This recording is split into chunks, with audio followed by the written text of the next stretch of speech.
il y a que les hommes qui sont violents.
Seigneur vraiment de venir t'instruire aujourd'hui par sa parole. Tu vas lui dire, Seigneur, j'ai besoin d'être approuvé. Parce qu'il n'y a que la parole de Dieu qui est capable de changer. Il n'y a que la parole de Dieu qui est capable de nous transformer. Nous avons vu un peu ce que le message du dimanche a fait dans nos vies, en train de faire. c'est important que nous puissions vraiment assimiler la parole de Dieu, pouvoir mettre cette parole en pratique. Une chose est de l'écouter, mais la chose la plus importante, c'est de pouvoir la mettre en pratique. Et que l'on puisse voir les fruits de cette pratique-là au nom de Jésus-Christ de Nazareth. C'est pourquoi je viens te bénir, Seigneur. Je viens célébrer ton Seigneur. Toi qui es puissant et glorieux. Toi qui es merveilleux et admirable. Je loue ta sainteté en ce jour. Simplement parce qu'en dehors de toi, il n'y a point d'autre Dieu. Seigneur, tu es unique. C'est pourquoi, Seigneur, je viens me prosterner devant ta présence. Pour donner gloire à ton Seigneur. Je veux te dire que je t'aime. Seigneur, mon sauveur. Dans ton amour suprême, tu as prouvé pour mon salut. Je suis libre, je veux te louer, te et t'adorer. C'est mon désir de me prosterner devant celui qui m'a sauvé. Je donne gloire, je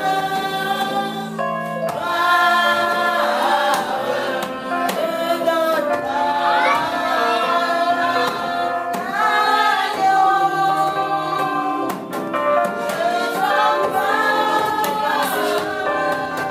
merci pour ton amour. Je viens, Seigneur, donner gloire à ton Seigneur. Merci. Je donne gloire, je donne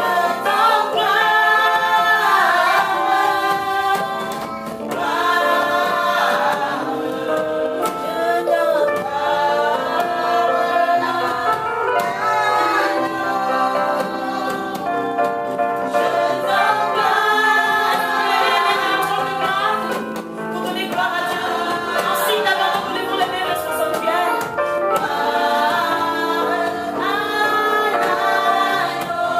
Je donne gloire, je donne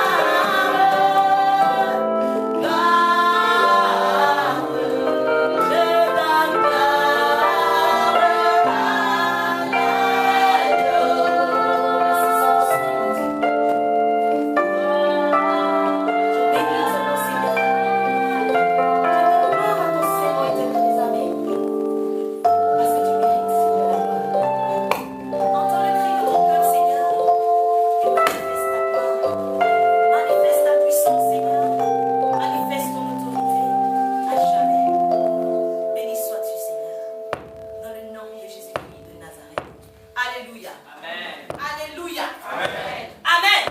Aujourd'hui, le thème de mon message, c'est certainement, c'est aussi mon histoire. Je vais vous expliquer une histoire. Et quand j'ai lu cette histoire, je me suis dit, c'est aussi mon histoire. Amen. C'est pourquoi je dis aujourd'hui, certainement, c'est aussi mon histoire. Dis avec moi, certainement, c'est aussi mon histoire.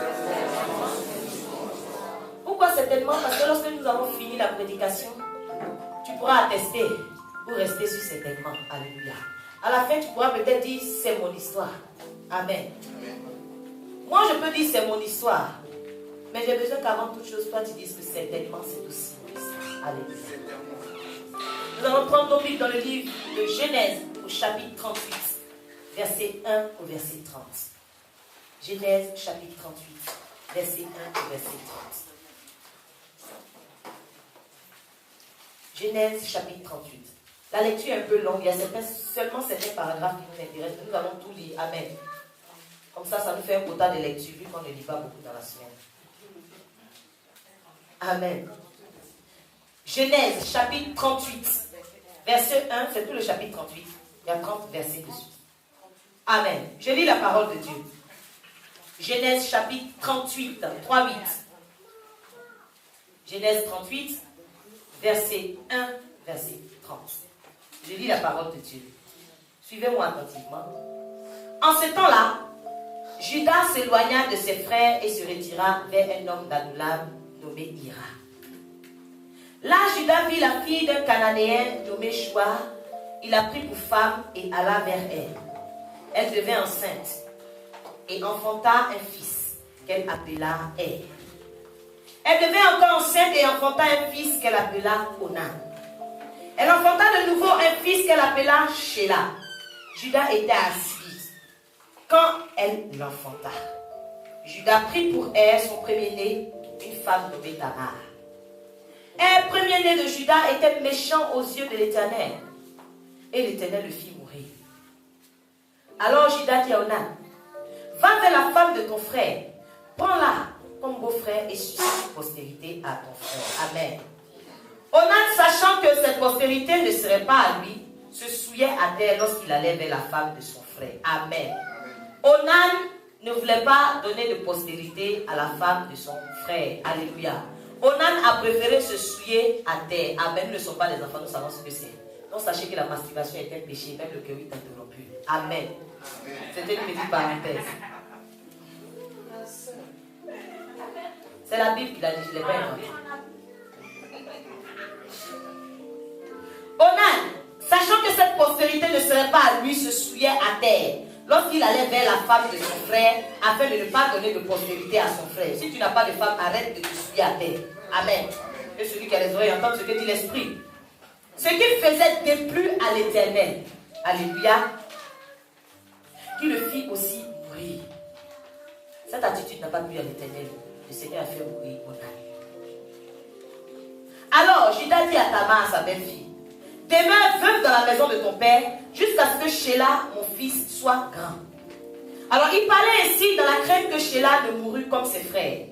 Tamar s'en alla et elle habita dans la maison de son père. Judas a perdu ses deux fils pour une même belle-fille.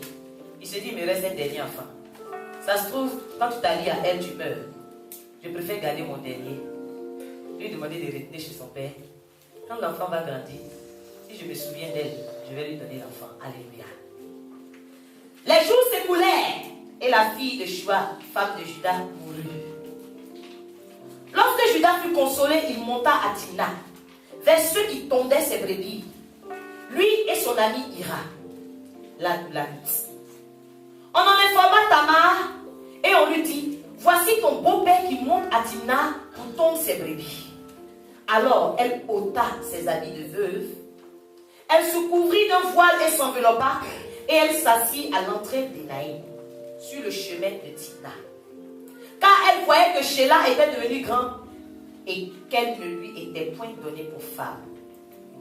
Judas la vit et l'a pris pour une prostituée. Alléluia. Il n'a pas reconnu, il n'a pas eu le discernement. Parce qu'elle avait couvert son visage. Judas aussi. Il l'aborda sur le chemin et dit, laisse-moi aller vers toi. Car il ne connut pas que c'était sa belle-fille. Il va même aller à crédit. Elle dit, que me donneras-tu? C'est la vérité, vous allez voir. Pour venir vers moi. Judas va lui dire, je t'enverrai un chevreau de mon troupeau. C'est-à-dire qu'il n'a pas donné le chevreau en même temps. Donc c'était à crédit. Alléluia. Elle dit, me donneras-tu un gage jusqu'à ce que tu l'envoies? Parce que c'est à crédit. Donne-moi une garantie que tu vas me payer. Encore je suis gentil, j'accepte le crédit. Mais donne-moi une garantie parce que c'est trop facile. Bien aimé, vous n'avez aucune garantie et vous vous donnez à crédit les femmes. Les femmes, même les hommes. Arrêtez ça. C'est une parenthèse encore que je lui fais automatiquement. Elle dit, me donneras-tu un gage jusqu'à ce que je l'envoie? Il répondit, quel gage te donnerai-je? Elle dit, ton cachet, ton cordon et ton bâton. Dis avec moi ton cachet. Ton cordon et le bâton que tu as à la main. Elle ne veut pas n'importe quel bâton, mais le bâton qu'il a entre ses mains. Elle a besoin de ça. Alléluia. Il le lui donna. Puis, il alla vers elle. Son besoin était tellement pressant qu'il n'a pas réfléchi. Alléluia. Ça, c'est les hommes. Ils sont prêts à tout donner. Et c'est après qu'on réfléchit. Réfléchissez avant de donner.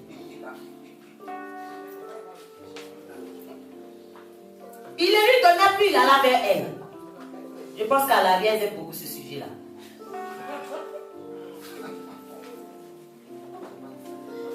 Et elle devint enceinte de lui. Amen. Elle se leva et s'en alla. Elle ôta son voile et remit ses habits de veuve. Tamar était spécialement venue sur cette route-là parce qu'elle voulait avoir une postérité. Lorsqu'elle a eu ce qu'elle voulait, elle a remis ses vêtements. Judas envoya le chevreau par son ami l'Adulamite pour retirer le gage des mains de la femme. Mais il ne la trouva point. Il interrogea les gens du lieu en disant, mais où est passée cette prostituée qui se tenait à Énaïm sur le chemin? Il répondit, mais il n'y a point eu ici de prostituée. Il retourna auprès de Judas et dit, je ne l'ai pas trouvée. Amen.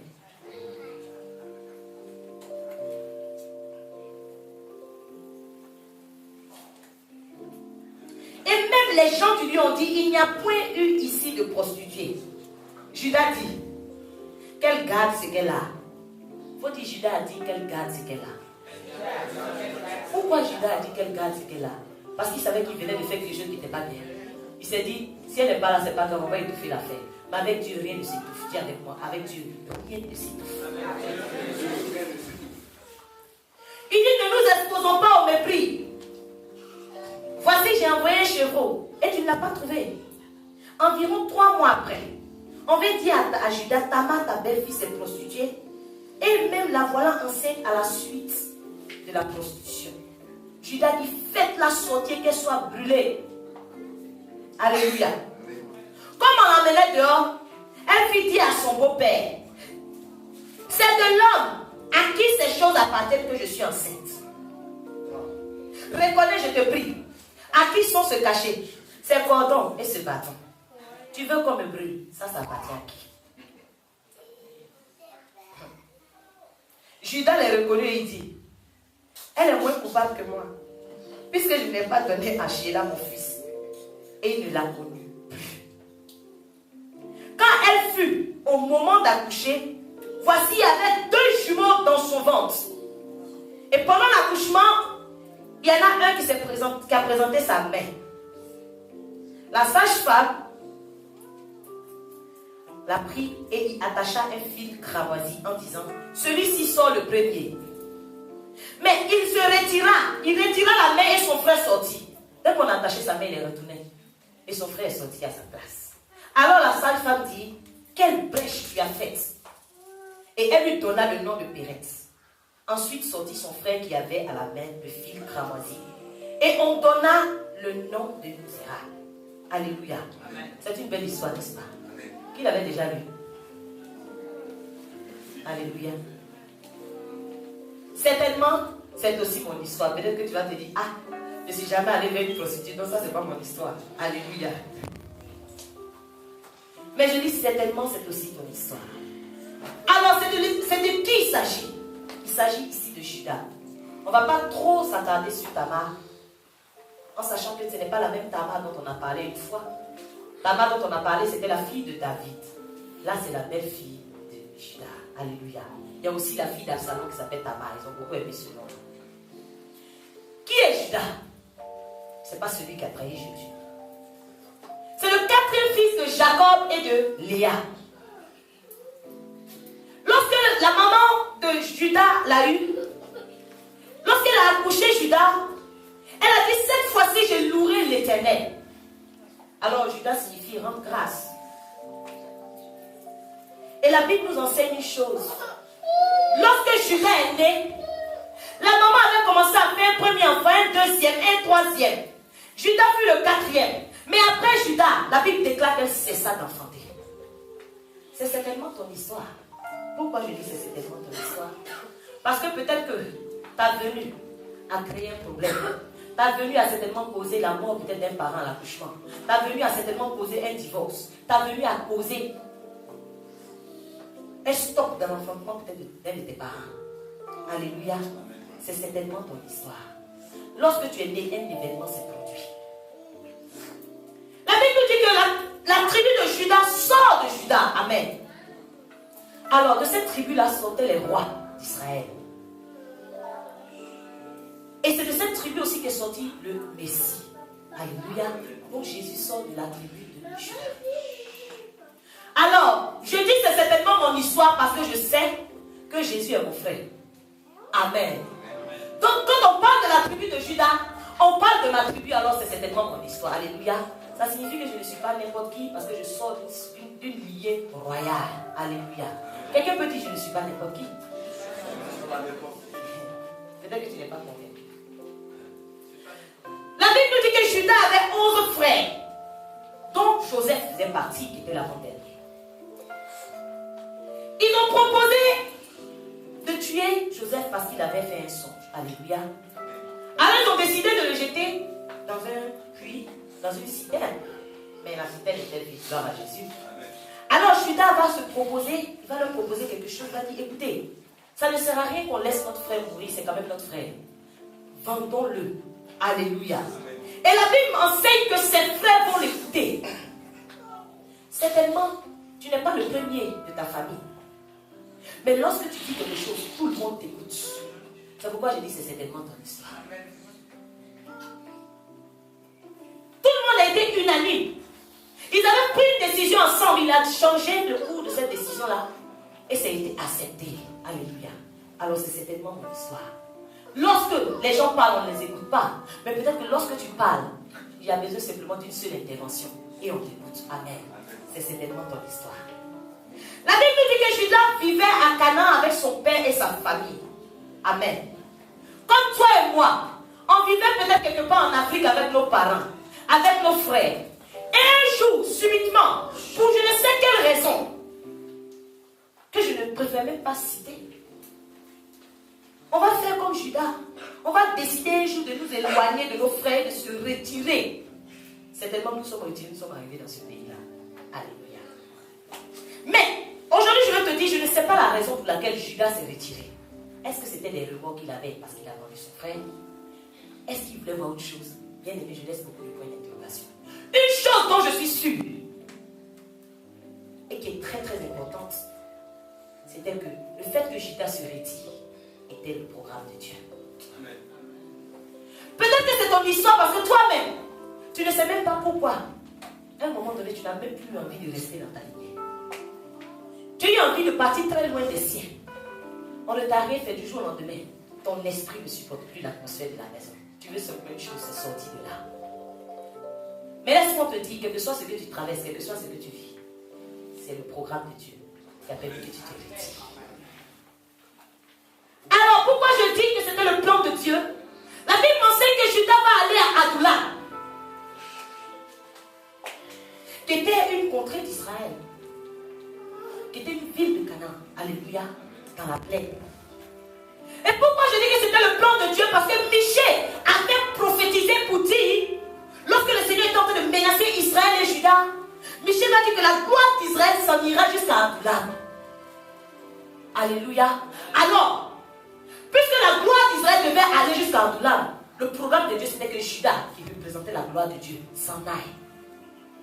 Certainement dans ta famille, tu représentes la gloire de Dieu. Et le programme de Dieu, c'est que cette gloire-là s'en aille vers un pays X quelque part. Dis Amen. Voilà que Juda va s'en aller vers Ira, un homme d'Adullam. Adullam signifie enclos. Et ça signifie justice du peuple. Je me dis pourquoi la gloire va s'en aller vers la justice. La gloire va rechercher la justice. C'est une préfiguration de ce que Jésus est venu faire. Alléluia. Pourquoi je parle d'Adullam? Et je dis que c'est un enclos. Parce que la Bible m'enseigne aussi qu'à un moment donné dans sa vie, lorsque David a commencé à fuir Saül, il a couru. Il savait qu'il était menacé de mort. Il est allé dans une caverne qu'on appelle la caverne d'Adullam pour aller se réfugier. Et il était là-bas loin de Saül. Et la Bible me dit que les frères de David et les gens de la maison de son père sont venus avec lui. Quand ils ont vu qu'il avait trouvé un refuge dans la caverne d'Adullam, ils l'ont suivi. Peut-être que toi aussi, on t'a suivi à Adullam où tu es parti. Alléluia. En tout cas, moi, mes parents m'ont suivi à Adullam. Alléluia. La particularité de cette caverne d'Adullam, laisse-moi te dire, c'est que Bible déclare qu'on trouvait toute catégorie de personnes. Les gens qui étaient en détresse, ils couraient vers la caverne d'Adoula. Alors ceux qui étaient allés rencontrer David, c'était des personnes qui étaient dans la détresse. C'était des personnes qui avaient des créanciers et qui étaient mécontentes. Alléluia. Je me dis certainement, ce qui a motivé Judas à aller à Adoula, c'était le mécontentement certainement.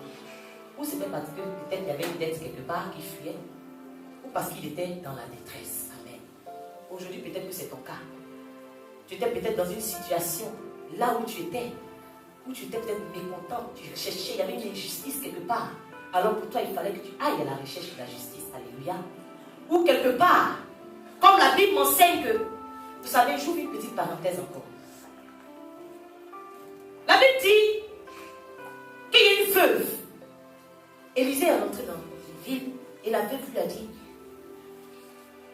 elle était fille de prophète. Elle a dit, mon mari craignait Dieu. Mais quand il est mort, le créancier est venu mettre la main sur mes deux fils. Je vais te dire une chose.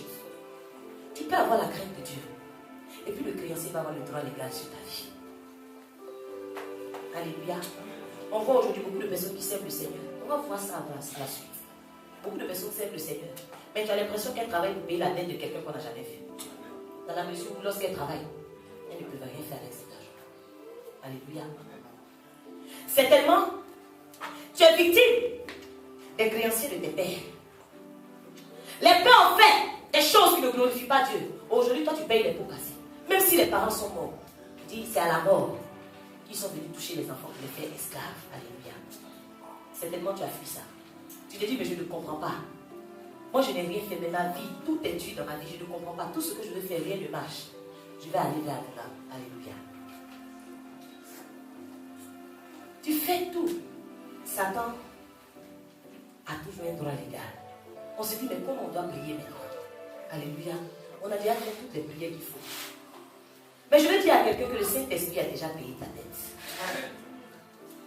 Vous savez, si tu me dois, que tu n'es pas au courant que tu m'as déjà payé, si tu viens me rembourser, je vais prendre. Amen. Amen. Donc vous voyez que l'ignorance, Satan ne va pas te dire non, ça a été déjà payé. Tant qu'il peut,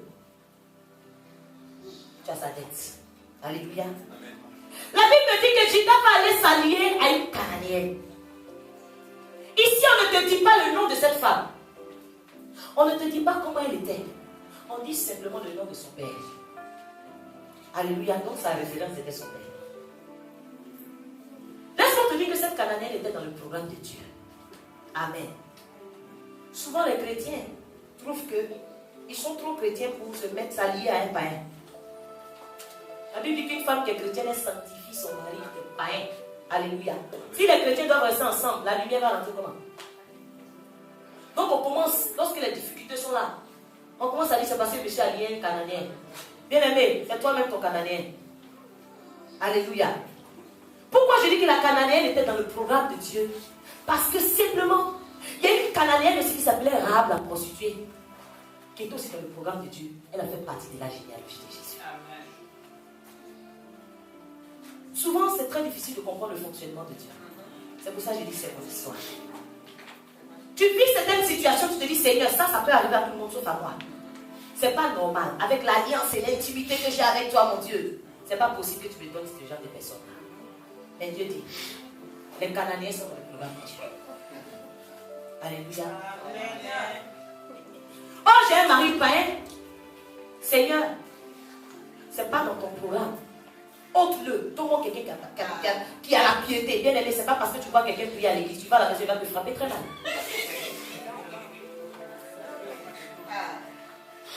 Ça ne veut rien dire. Souvent, les femmes, même des pasteurs qui portent des lunettes noires en pleine nuit, qu'est-ce qui se passe? Il y a le pasteur a gonflé un œil. Mais ton païen n'a jamais fait ça. Amen. Pour rester en train de cibler, il faut qu'il soit chrétien. Parce que c'est une référence. Ne demandez pas le choix de Dieu. Alléluia. La Bible enseigne que Judas va prendre Tamar, une Cananéenne aussi, de son fils. Il ne s'est pas trompé. Tout ça, c'est dans le programme de Dieu. Alléluia. Son fils va mourir parce qu'il était tellement méchant. Alléluia. Certainement dans ta vie aussi, tu connais des situations, tu connais des périodes où les choses stagnent, où tout ce que tu fais ne réussit pas. Peut-être parce que ces choses-là ne glorifient pas le Seigneur. Alléluia. On a dit tout à l'heure ce qu'il a fait qui n'a pas plu à l'Éternel. Quand j'ai dit c'est ton histoire, peut-être que tu fais pareil pour Onan aussi. Amen. Dis Amen. Amen. Dis à quelqu'un qu'on ne fait pas d'arrangement avec Dieu.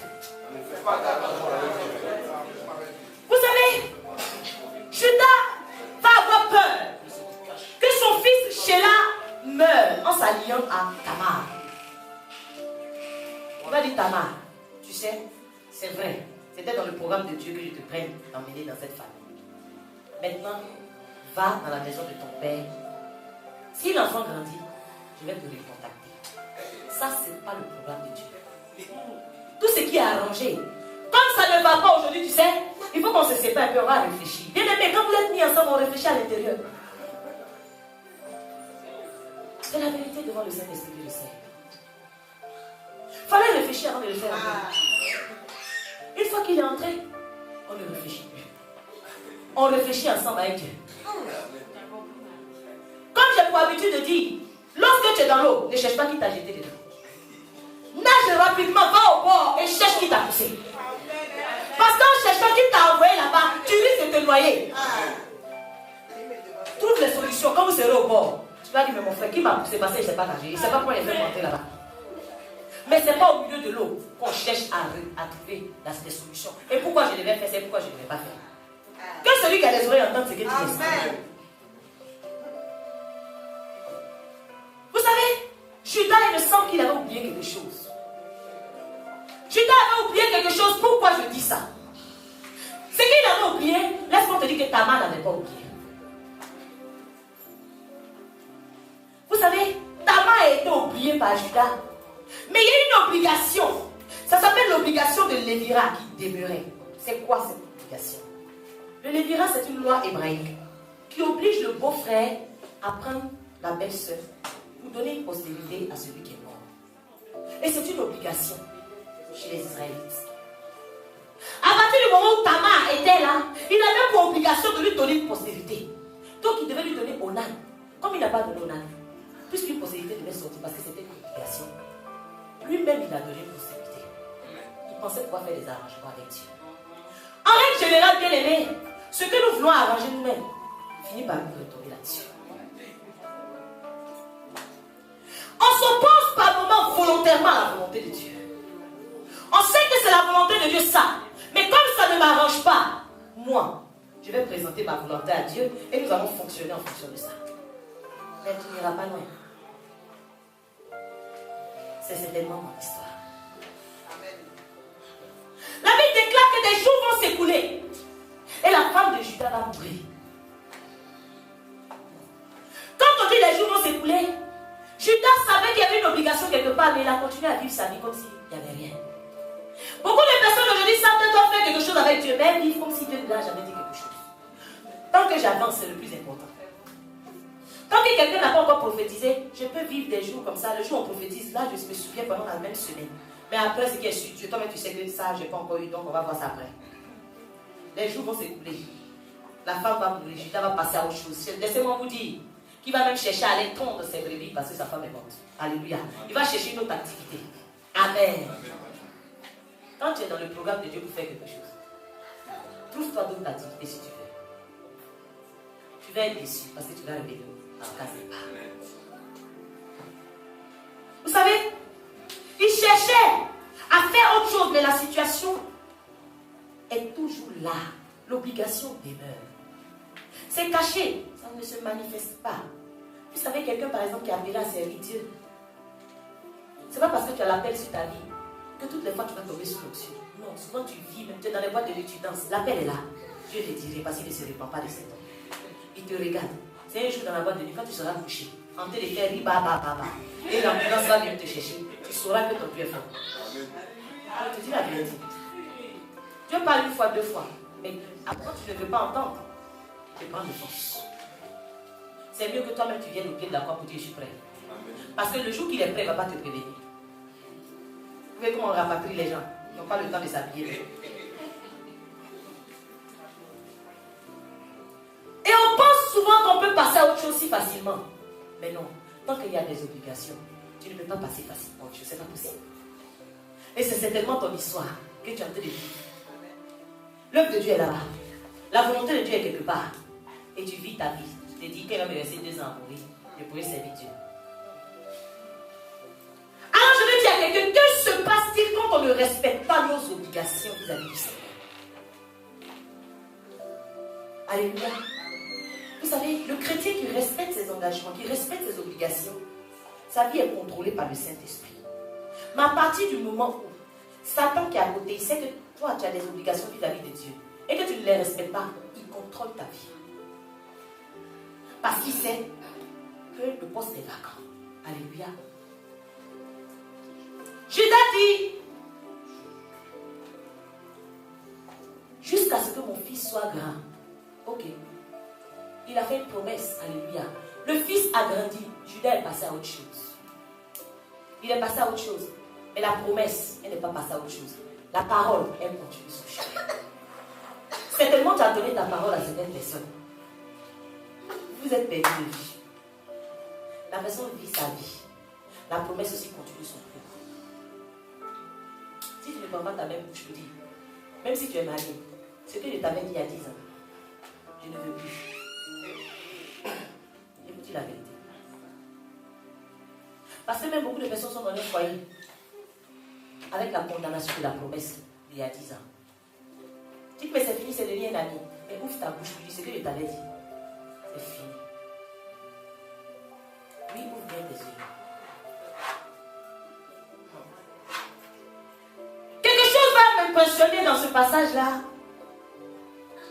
Lorsque Judas va aller à Timna pour aller tondre ses brebis, la Bible déclare qu'on va venir informer Tamar. Il faut dire qui est bon.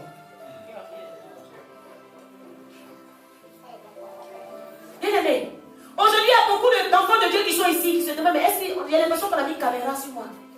Tout ce que je fais, même quand je ne le dis à personne, mais on s'en va informer mes ennemis. Mais comment il fait pour contrôler ma vie comme ça? Vous savez, je disais à Dieu, à un moment donné, c'est pas possible, Seigneur. Il doit y avoir une caméra quelque part dans une banque où je suis. Parce que dès qu'il y a une entrée d'argent, dans la même semaine, le problème arrive, comme s'il savait. Et généralement, le problème avoisine l'entrée. Mais ce on-là, qu'est-ce qu'il me veut? Pourquoi il contrôle ma vie? Qu'est-ce qui ne va pas? Est-ce que tu t'es déjà posé la question? Qui va leur dire même? Ça signifie que ta vie est quelque part sous contrôle. Tu as l'impression que les personnes te surveillent. Tu ne vois personne. Mais tout ce que tu fais, même quand tu dois passer un concours où tu t'étais, tu dis à personne, mais ils sont au courant avant toi. Et ils sont sur le lieu même avant toi.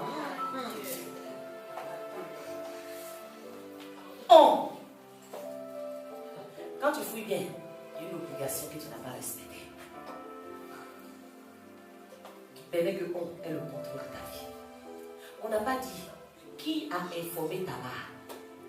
Mais c'est qui est sûr, Tamar était au courant. Et Tamar était au lieu de rendez-vous avant même que Judas ne passe là-bas. Et elle ne l'a pas loupé. C'est la même façon dont quand tu penses à quelque chose, je veux me marier à quelqu'un qui a 1m80. On va dire, on va renseigner Satan pour dire 1m80, est-ce que tu as quelque chose?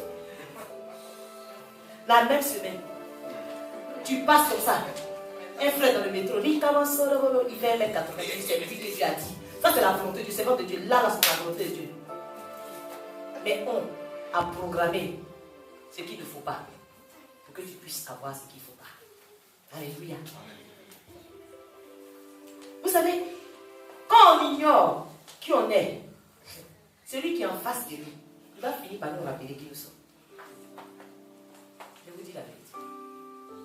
Souvent, quand tu ignores que tu es enfant de Dieu, quand tu es persécuté, tu te souviens qu'il y a des âmes spirituelles qui appartiennent à des enfants de Dieu. Oui, Satan te ramène à l'ordre. Et aujourd'hui, je vois que Tamar voulait coûte que coûte une postérité. Je me dis, mais qu'est-ce qu'elle cherchait? Il n'y avait pas d'autre homme. personnes sont mortes. On t'a emmené dans la maison de ton père. Mais vis ta vie. Tamar voulait forcer une postérité parce qu'elle savait qu'il était Judas. Dis avec moi, elle savait qu'il était Judas. Et elle connaissait aussi les obligations qui guidaient Judas à sa maison. Elle savait une chose. Certainement, tu te dis, mais qu'est-ce qu'il me veut? Laissez-moi tranquille, je n'ai rien. Je suis accablé. On veut me manger. Les ministres sont là, on ne les mange pas. Mais moi seul, je n'ai rien. Je n'ai même pas une case. Non, c'est parce que tu ne sais pas ce que tu as. Demande-toi, mais qu'est-ce qu'ils ont vu sur moi? Pourquoi ils veulent coûte que coûte en finir avec ma vie? Les riches sont avalés les bras. Mais c'est moi. Tu ne sais pas la promesse qu'elle a attachée à ta vie. Laissez-moi vous dire la promesse qui était rattachée à la vie de Judas. Lorsque Jacob était mourant, il va proclamer des promesses sur la vie de chacun de ses enfants. À Judas, il va dire une chose. Il va dire que Judas va recevoir les hommages de ses frères. Amen. Certainement, cette promesse-là est rattachée à ta vie. C'est certainement ton histoire. On a dit, le temps vient, certainement en ce moment tu es rejeté. Mais le temps vient où la pierre qu'ont rejeté les bâtisseurs sera la principale. Amen. Tu recevras les hommages. Le temps vient où certainement on te néglige en ce moment. C'est ton histoire. Tu dis, Seigneur, je suis froissé, je suis bafoué. Le temps vient où pour te parler, les gens voudront s'incliner. Tu vas dire non, incline-toi seulement devant le Seigneur. Je pensais qu'il a dit ça.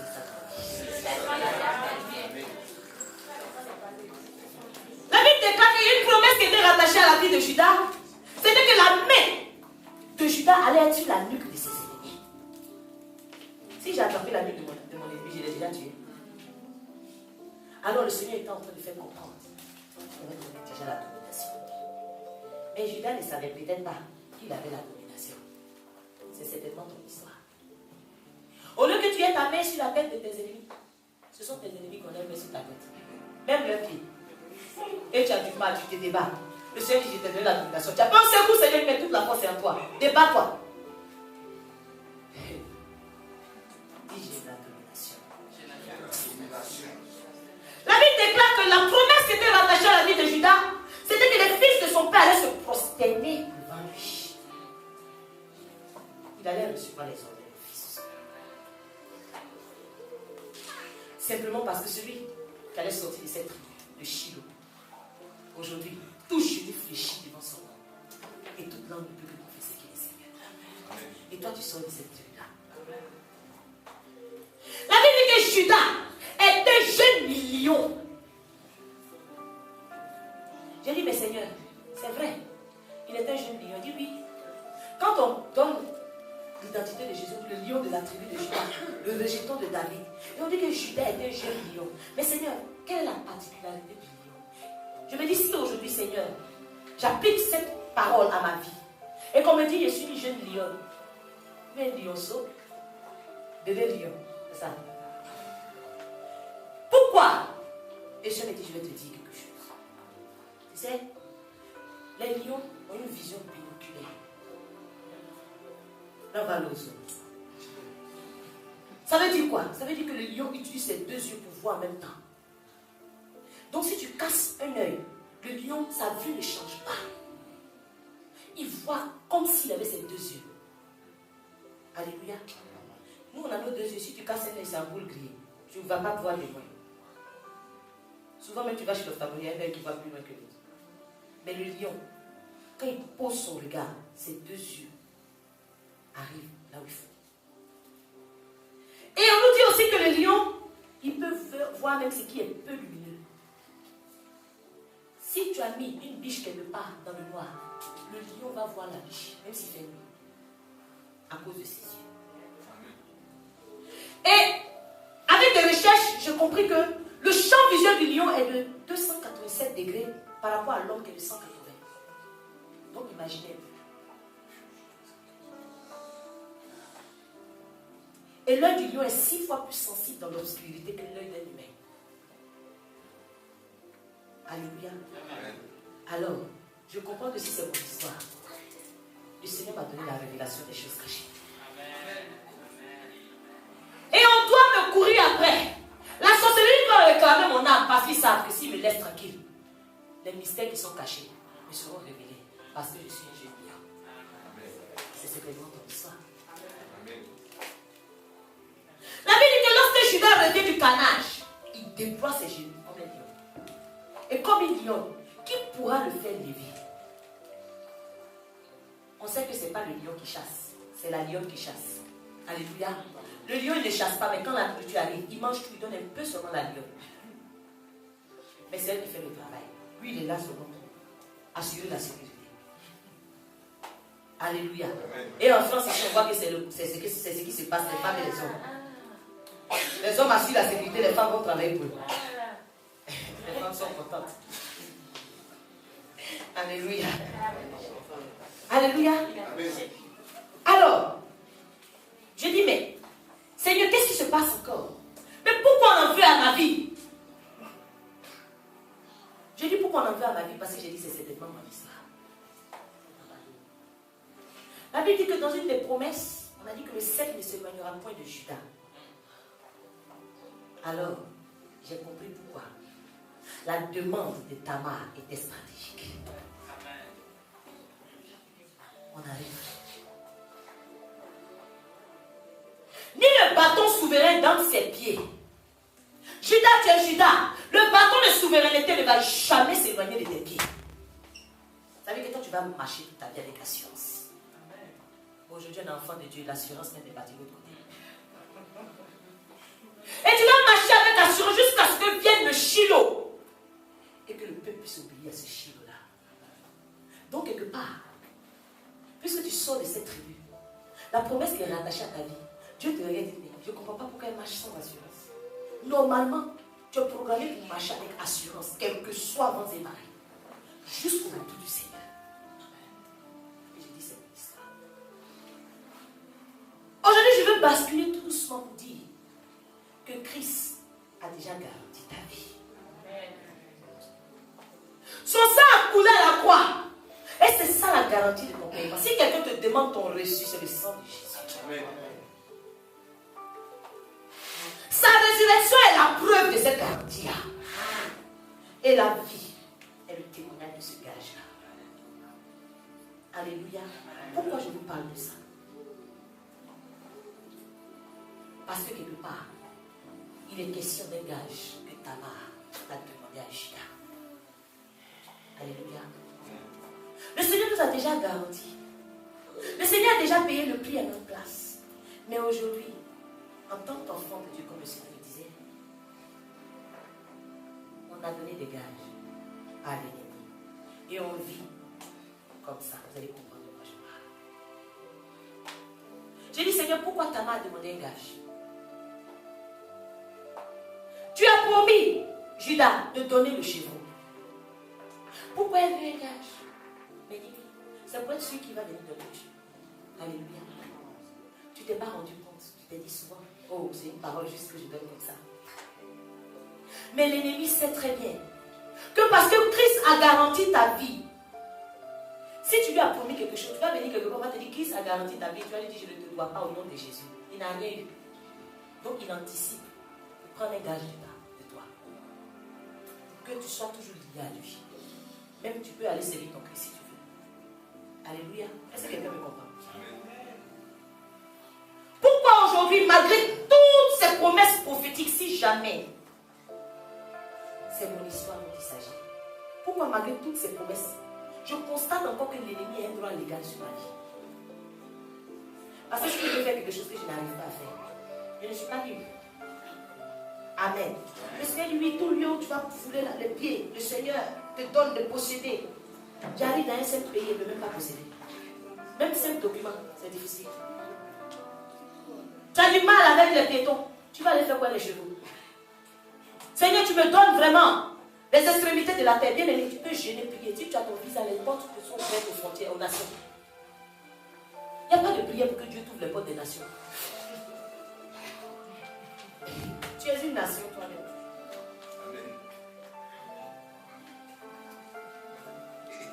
Faites les streets. Sauf si un ange est divinement averti, vous fermez les yeux des policiers aux frontières. Allez passer sans visa. Vous dites que le Seigneur vous a amené prêcher aux extrémités de la terre. Et puis quelqu'un qui n'a jamais connu le Seigneur va prendre son passeport français pour aller. Vous allez voir plus la différence. Chrétiens, soyez réalistes. Amen. Amen. Arrêtez un peu les rêves. Alléluia. C'est la vérité. Arrêtons un peu de rêver. Le rêve est permis, mais rêvons moins. Tu es tellement fatigué. Je dis c'est mon histoire. Ça peut ne pas être votre histoire, mais moi c'est mon histoire. Parce que l'histoire finit tellement bien que je vais prendre ça pour mon histoire. Alléluia. C'est tellement toi, tu es tellement fatigué, tu as fini par dire comme Judas, c'est bon, il n'a qu'à regarder ce qu'il a. Moi je veux passer à autre chose. Je veux oublier tout ce que j'ai perdu. Je veux oublier même, c'est pas grave. Je veux recommencer à zéro avec le Seigneur. Oui, bien aimé, recommence à zéro, mais il faut que tu sois en entier pour recommencer à zéro. Amen. Aujourd'hui, beaucoup de chrétiens ont cherché la solution partout parce que Judas a cherché la solution. Il allait la chercher pour donner ce qu'il lui devait. Certainement, il a dit, ah, j'ai dû promettre que je suis un oncle, mais l'oncle est mort. Bon, il est mort, c'est fini. Je vais repasser à autre chose. Et, s'il a ton gage, tu repasses à autre chose comme Amen. Amen. Ah bon. Judas a certainement dit, qu'elle garde ça. Parce qu'il avait honte. Mais moi aujourd'hui, elle ne va pas garder. Elle ne va pas garder mes gages. Pourquoi? Parce que je n'ai pas honte, parce que le Seigneur a pris la honte à ma place. Il avait honte d'être exposé. Mais moi-même, je suis venu m'exposer au pied de la croix pour dire, Seigneur, je me reconnais en tant que pécheresse. Alléluia. Donc, je n'ai plus peur d'être exposé. Parce que Christ maintenant a lavé toutes ces choses-là. Amen. Tu vas dire avec moi, Satan, vraiment ce que tu as. Et le Seigneur me disait, le problème des chrétiens, c'est ça.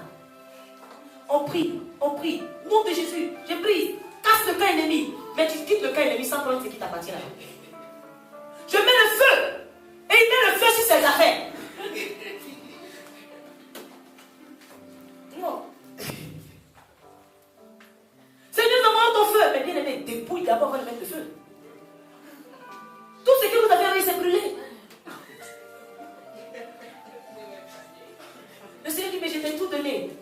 Mais ça brûlait dans le combat spirituel bizarre.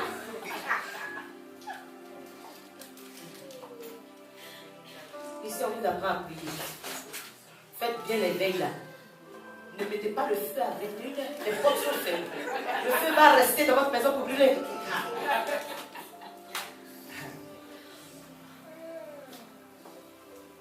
Aujourd'hui, je veux dire, où que vous soyez, rendez-moi mon cachet.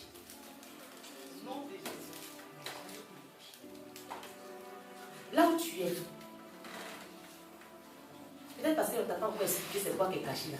Ça, tu n'as pas dit rendez-moi mon cachet. Peu importe ce que c'est, moi ça m'appartient, le temps de donner. Tu n'as même pas besoin de savoir ce que c'est. Rendez-moi mon cachet. Dis avec moi, rendez-moi mon cachet. Le cachet, c'est quoi? La Bible. C'est un des signes personnels qui est porté par tous les chefs de famille. C'est comme un anneau. Le cachet ici va représenter ton empreinte. Amen. Amen. Le sceau, comme tu dis. Et je sais que lorsque le Seigneur donnait la recommandation pour les vêtements sacerdotaux, il a dit, faites une lame d'or et gravée, comme on grave sur un cachet sécurité à l'Éternel. Donc le cachet que Dieu t'a donné, ton empreinte, lorsque toi tu touches quelque chose, cette chose-là est gravée automatiquement. Tu laisses ton empreinte sainteté à l'Éternel. Mais aujourd'hui je ne comprends pas. Tu vas déposer un CV. On dit le poste il est pourvu. Mais si ton cachet est entre les mains de l'ennemi, tu veux que ce soit quelle empreinte qui soit sur ce CV-là? Aujourd'hui tu te plains de tout ce que tu fais, rien ne marche. Mais quelle empreinte? Si ton cachet est entre ses mains, il ne t'a pas rendu ton cachet. Tu as décidé de lui laisser ton cachet. Quand tu passes quelque part, on dit, mais il y a quelqu'un qui a la poisse qui est passée.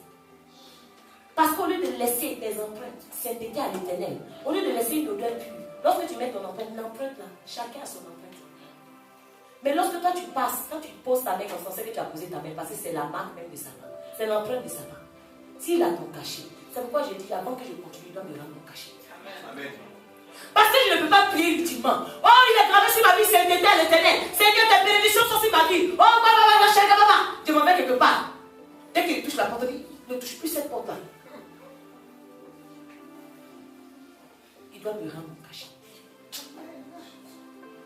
Parce que sur mon cachet, c'est sainteté à l'éternel. Ce n'est pas autre chose. Il a volé ta personnalité. Tu vas quelque part, tu penses que oui, la gloire de l'éternel est sur ma vie. Tu t'en vas, les gens n'ont même pas vu une gloire. Parce qu'il t'a volé ta personnalité. Parce qu'il détient ton cachet entre ses mains. Tu jeûnes, tu pries, et rien ne bouge. Tu es dans une maison avec un homme, il te regarde. Mais tu ne sais pas ce qu'il voit. Tu ne sais pas ce qu'il voit. Souvent, il voit le diable en personne. Et tu peux pleurer si tu veux. Mais demande qu'on te rende ton cachet, ton identité. Tu vas voir si la façon de te voir ne va pas changer. Il prend ton cachet. Si le cachet est un anneau, il vient maintenant, il vient briser l'alliance qu'il y a entre ces deux. Et c'est lui maintenant. Il est en alliance avec toi. Et tu es là, tu es tranquille. Je suis un vrai adorateur, j'adore Dieu en esprit, en vérité. Tout ce que les rois faisaient avant, quand ils font des lettres, ils scellent ça de leur cachet. Ils scellent ça de leur... Tout ce que tu fais, quand tu veux sceller, je scelle ça du sang de Jésus, mais non, c'est la marque de l'ennemi qui est dessus. Tu l'as fait quoi? Et tu vas d'échec en échec. Et lui va rendre mon cachet aujourd'hui. Je ne vais pas le laisser. Il doit me rendre mon cachet. Je ne sors pas d'ici sans mon cachet. Parce que trop, c'est trop. Je me prépare dans le jeûne. Je me prépare dans la prière. J'arrive quelque part. On me dit, c'est pas possible. Mon Dieu n'est pas un menteur. Alors le Seigneur me regarde et me dit, je t'ai tout donné, c'est à toi de défendre tes intérêts. Amen. C'est à toi de défendre tes intérêts maintenant. La Bible dit que le Fils est le reflet de la gloire de Dieu. Amen. Et l'empreinte de sa personne. Alors si Jésus est le reflet de la gloire de Dieu, et l'empreinte de Dieu, moi je vais appeler sur Jésus aujourd'hui. Je dis, j'ai récupéré mon cachet. Viens toucher. Mets ton empreinte là-dessus. Au nom de Jésus-Christ de Nazareth.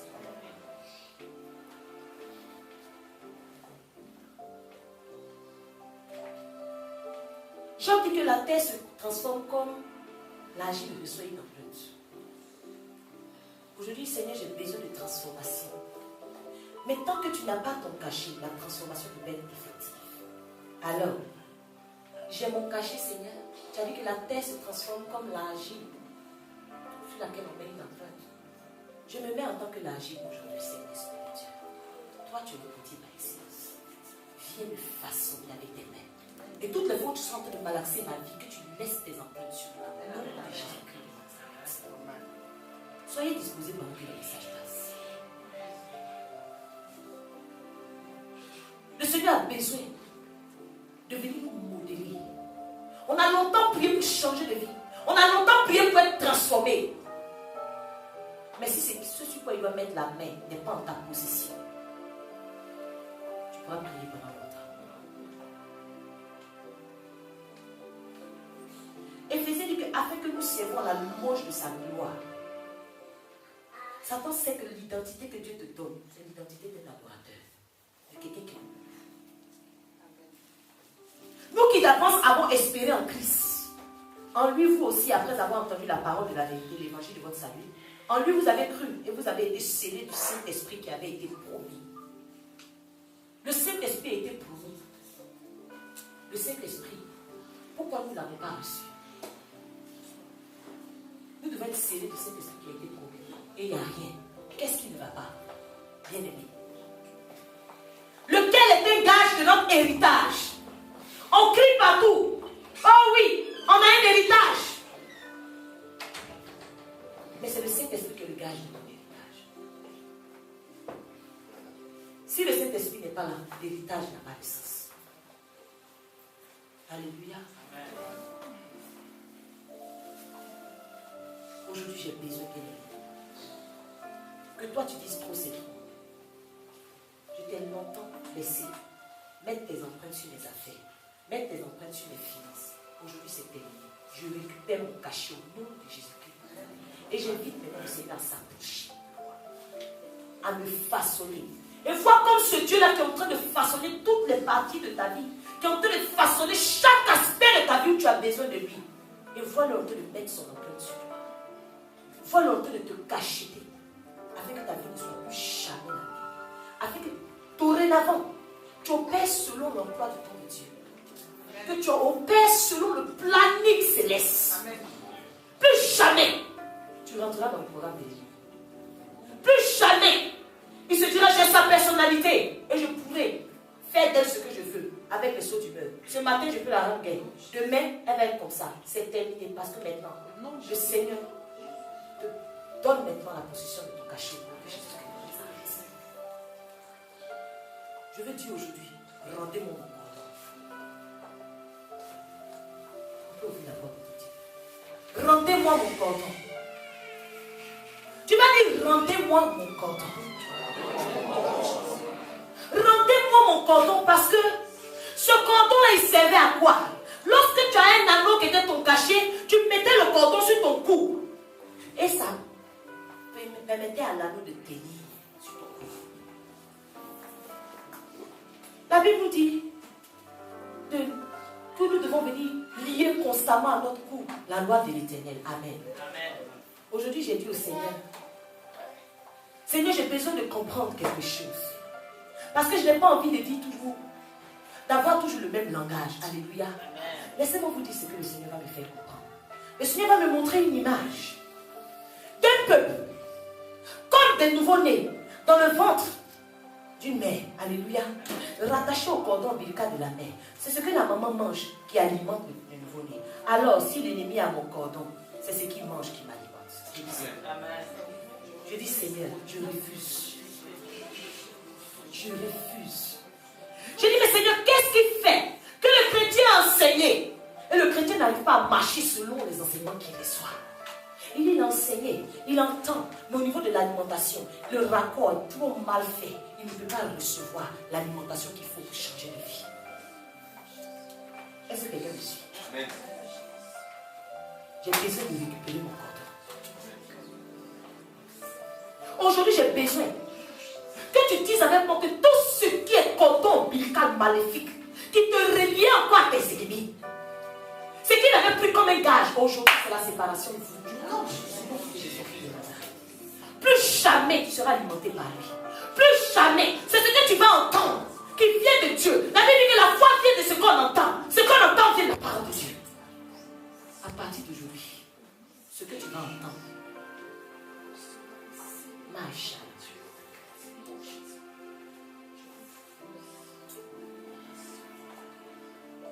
Le Seigneur respecte ses deux principes. Quand tu restes dans l'ignorance, il te regarde, il t'a tout donné. Lorsque tu es tout dit, tout est accompli. Effectivement, bien aimé, tout est accompli. Amen. Effectivement, tout est accompli. Lorsque tu sais c'est quoi le tout est accompli, il n'y a pas de raison que tu ne marches pas dans le tout est accompli. Il n'y a pas de raison. Aujourd'hui, il doit te rendre compte. Le Seigneur me disait encore quelque chose.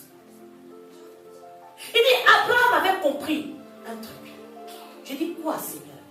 Lorsque Abraham a payé sa dîme à Melchisedec, lorsqu'il a fini de payer sa dîme à Melchisedec, voilà le roi de Sodome qui va venir vers lui pour lui faire une proposition. Il va dire, Abraham, moi je vais prendre les personnes, et puis toi prends toutes les richesses. Alléluia. Abraham va lui dire, toi roi de Sodome, je ne prendrai rien de tout ce qui est à toi. Amen. Je ne prendrai rien de tout ce qui est à toi. Je ne vais même pas prendre un fil ni un cordon de soulier. Afin que tu ne dises pas, j'ai enrichi Abraham. Je ne prendrai rien. Je ne vais rien prendre qui va me relier à toi. J'ai dit, Seigneur, pourquoi tu m'envoies dans cette parole? Il m'a dit, dans ma maison, les gens sont fidèles dans les dîmes, dans les offrandes. Mais la semence ne croit pas. Je dis, comment ça se fait? Il dit, oui. Tu peux être enfant de Dieu, respecter un principe. Oui, je paye la dîme, je paye tout. Mais plus je paye la dîme, j'ai l'impression que je m'appauvris. Mais oui. Si tu payes la dîme, tu respectes un principe. Tu fais des offrandes, tu respectes un principe biblique.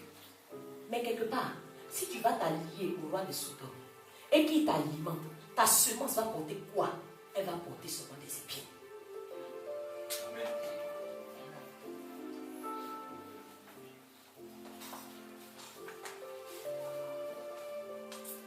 J'ai dit ma semence.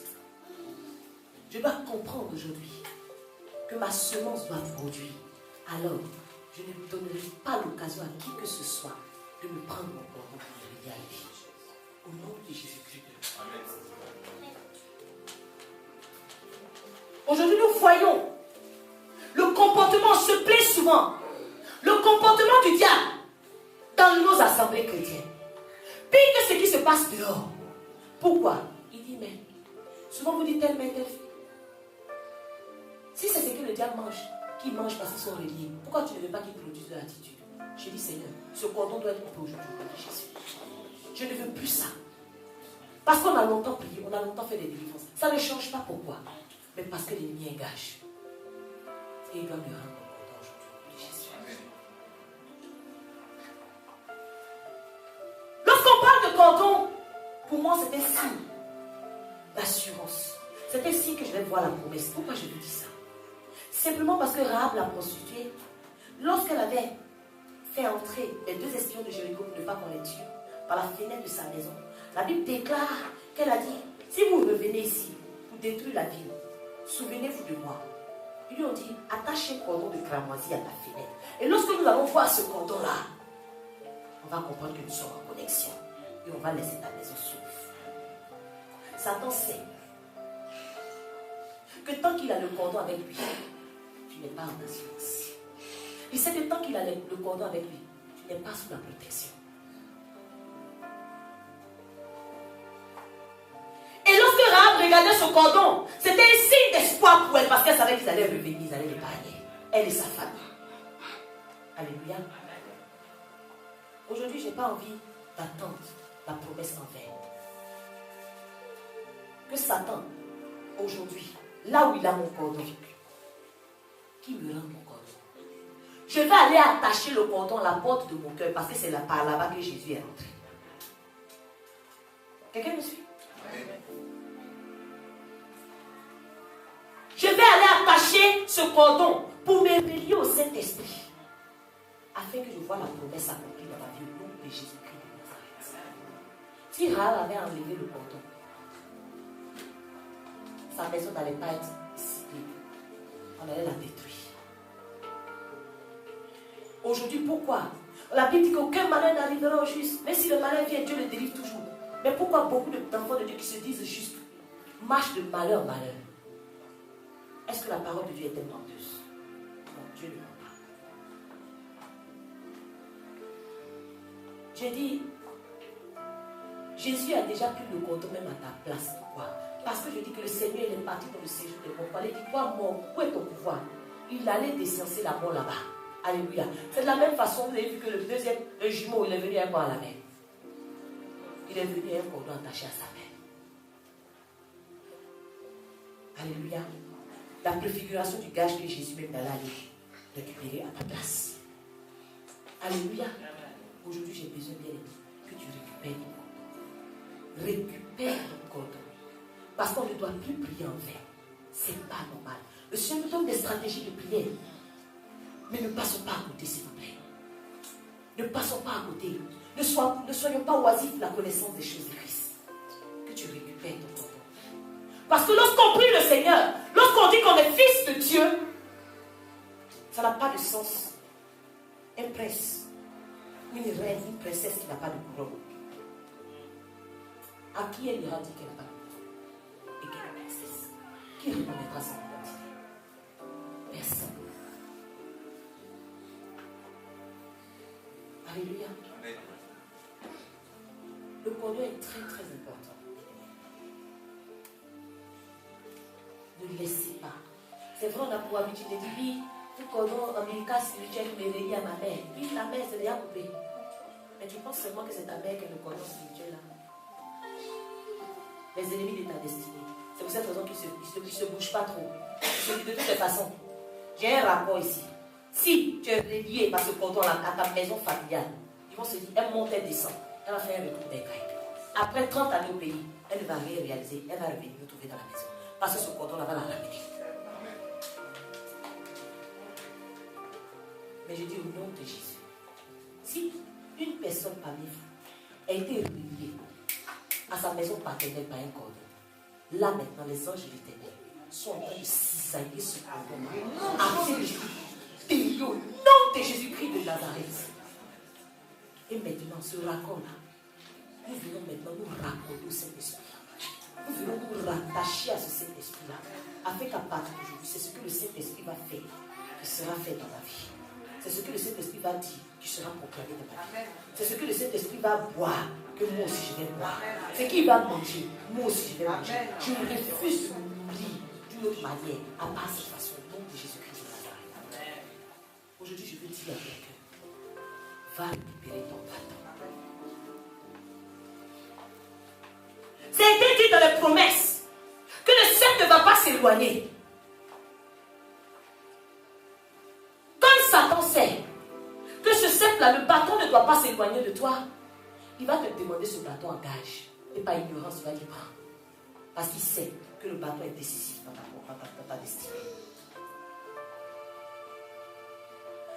La Bible dit, quand je marche dans la vallée de l'ombre de la mort, je ne crains aucun mal. Parce que ta houlette de ton bâton me rassure. Mais qu'est-ce qui fait que lorsque je suis dans des moments difficiles, en ce moment-là, je perds tous mes moyens? Où est passé mon bâton? Rends-moi mon bâton au nom de Jésus. Le bâton sur lequel je dois m'appuyer dans les moments de faiblesse. Le bâton sur lequel je dois m'appuyer même quand je n'ai plus envie de continuer. Pour dire, vas-y, avance. Même quand il n'y a plus de force, ton bâton est une force pour toi. Mais l'ennemi a pris ça comme un gage. Mais aujourd'hui, qui me rend mon bâton au nom de Jésus? Je vais te dire une chose concernant le bâton. Si ton bâton est dans la main de quelqu'un d'autre, tu ne vas jamais expérimenter la puissance de la parole de Dieu. Pourquoi je te dis ça? Vous savez, lorsque l'enfant de la Sunamite est mort, la Bible déclare que Élisée va dire à Géasi, prends mon bâton et dévance-moi. Va mettre mon bâton sur le visage de l'enfant. Et la Bible m'enseigne que lorsqu'il a pris le bâton et qu'il a mis le bâton sur le visage de l'enfant, il n'y a pas eu de voix, il n'y a pas eu de mouvement dans la vie de l'enfant. Parce que le bâton ne lui appartenait pas.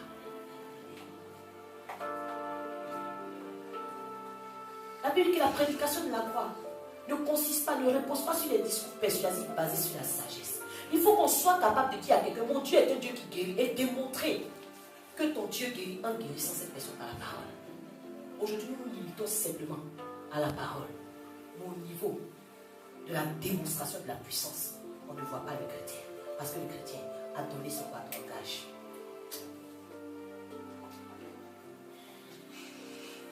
J'ai besoin de récupérer mon bâton.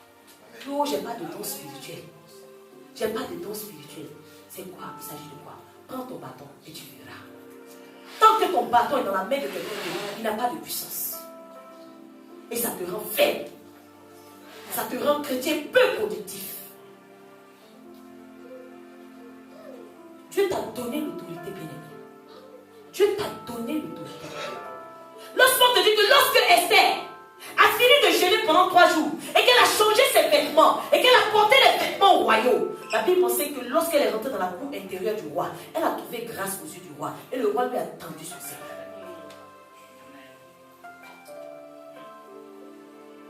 Le jour où le Seigneur t'a dit, je te donne ma grâce et que ma grâce te suffit.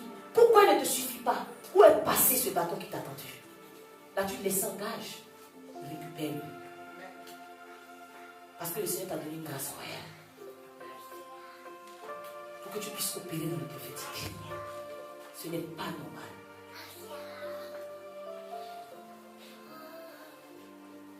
Tu as besoin de ce bâton-là pour mettre la main, pour dominer tes ennemis. Mais tous les combats que tu fais, même un bébé remporte la victoire, pas toi. Jusqu'à quand ton bâton va-t-il être retenu? Jusqu'à quand vas-tu minimiser ces gages que Satan a en sa possession depuis des années? Jusqu'à quand vas-tu dire, comme ils ne veulent pas me laisser, c'est pas grave, ils n'ont qu'à faire ce qu'ils veulent. Ils ne feront pas ce qu'ils veulent. Ils vont me rendre mon cordon, ils vont me rendre mon bâton, ils vont me rendre mon cachet et ils pourront faire ce qu'ils ont envie de faire. Non,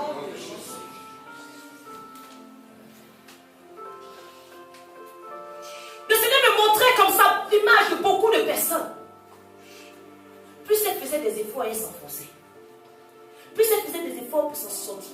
C'est comme s'ils étaient en dessous de l'eau et avaient du mal à sortir la tête. Et je dis, Seigneur, c'est quoi? Je dis, Seigneur, c'est quoi? Il s'agit de ces personnes qui ont leur bâton en gage. Je dis, mais de quoi il s'agit? Il m'a ramené sur la parole d'Élisée. Lorsqu'Élisée a rencontré les fils des prophètes et qu'ils étaient en train de couper un bois, la hache est tombée dans l'eau. Et les fils des prophètes ont dit, on l'avait emprunté.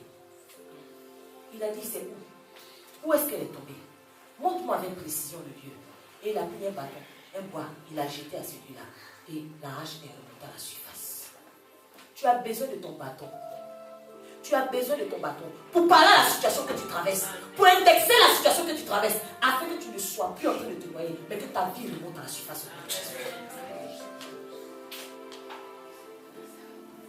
Tout ce qui est en train de te faire couler, tu as besoin de ton bâton. Parce que ce n'est pas quelque chose d'autre qui va faire monter ta vie à la surface, qui va faire monter ton enfantement à la surface, qui va faire monter ton succès à la surface. Tu as besoin de ce bâton et appeler les choses par leur nom et les confronter au bâton afin de voir les choses submerger. Jusqu'à quand vas-tu te laisser petit? La Bible m'enseigne que c'est par la foi que Jacob, qui était mourant, s'est appuyé sur son bâton pour adorer son Dieu jusqu'à sa mort. Tu as la foi. Très bien. Tu es mourant. Ta foi ne peut pas te faire avancer parce que tu as besoin de t'appuyer sur ton bâton pour adorer ce Dieu-là. Récupère ton bâton. Récupère ton bâton. Aujourd'hui, je te dis qu'il s'agit de mon histoire. Je ne sais pas s'il s'agit de ton histoire, mais il s'agit de mon histoire. Je vais dire à mon Dieu, ma vie ne doit plus jamais être la même. Je ne veux pas sortir de ma maison et dire que j'adore un Dieu et qu'on ne voit pas les fruits en moi. S'il n'y a pas de différence entre celui qui n'a pas connu Dieu et moi, ce n'est pas la peine. Je préfère rester chez moi à la maison. Je ne vais pas venir me prendre des bouffées de chaleur pour rien. Aujourd'hui, je suis certainement rentré ici. L'ennemi savait qu'il y avait un combat à faire. Il a attristé la salle au départ déjà. Il a alourdi le lieu au départ. Mais on ne peut pas faire du cache-cache avec Dieu. Parce que c'est Dieu qui révèle les choses cachées. Toi, seul, tu sais ce que l'ennemi a pris en cache. Aujourd'hui, nous allons nous tenir debout. Toi seul tu sais ce qui se passe lorsque tu entreprends quelque chose. Tu as l'impression souvent qu'il y a une main maléfique sur tes affaires. La main maléfique aujourd'hui, tu vas récupérer ce qui t'appartient, ton cachet. Tu vas rentrer. Parce que c'est pour toi. Quand il a pris, il ne t'a pas demandé ton avis. Ça t'appartient alors. Tu vas lui dire aujourd'hui, qui que tu sois. Même si c'est moi qui t'ai donné volontairement ce gage, aujourd'hui je viens le récupérer. Et j'annule toute promesse que je t'ai faite au nom de Jésus. Si je t'avais promis un chevreau, tu n'auras plus jamais, tu n'auras jamais ce chevreau. Et ce chevreau et mon bâton, tu me le rends maintenant au nom de Jésus. Tu vas élever la voix, nous allons prier pour te cacher d'abord. Nous allons te toucher. Et partout, toutes les parties de ton corps, tu veux voir ces empreintes sur toutes les parties de ton corps. Afin que ça fasse de toi une personne exceptionnelle. On élève la voix, on commence à parler. Parle, parle, parle.